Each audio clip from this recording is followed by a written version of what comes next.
ભૂપેન્દ્ર ભાયાણી ભેસાણ જિલ્લા પંચાયત સીટ ઉમેદવાર આજ રોજ ભારતીય જનતા પાર્ટી દ્વારા પ્રદેશના શીર્ષ નેતૃત્વ દ્વારા અને જૂનાગઢ જિલ્લા ભાજપ દ્વારા મને ઉમેદવારી કરવાની તક ભેસાણ જિલ્લા પંચાયતની સીટ પરથી મળેલ છે. તેમજ મારા ભેસાણ તાલુકાના 16 તાલુકા પંચાયત સીટના ઉમેદવારોને પણ પાર્ટીએ તક આપેલી છે.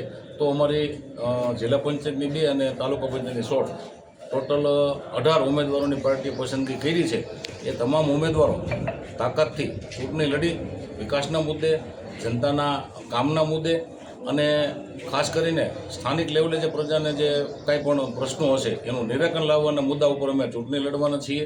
કોઈપણ પ્રકારના વાદ વિવાદ વગર, કોઈપણ પ્રકારના વર્ગ વિગ્રહ વગર અમે એકદમ રાજકીય ખેલદિલીથી આ ચૂંટણી લડવા જઈ રહ્યા છીએ. અને મને ભરોસો છે કે અમારી ભારતીય જનતા પાર્ટીની ટીમે અત્યાર સુધી જે જનતાના કામો કર્યા છે એ કામગીરીના જ અમે મત માગવાના છીએ. અને મને પૂરો ભરોસો છે કે 16 તાલુકા પંચાયતની અને 2 જિલ્લા પંચાયતની સીટ ભેસાણ તાલુકાની જનતા ભારતીય જનતા પાર્ટીના ઉમેદવારોને જંગી બહુમતીથી જીતાડશે. વંદે માતરમ.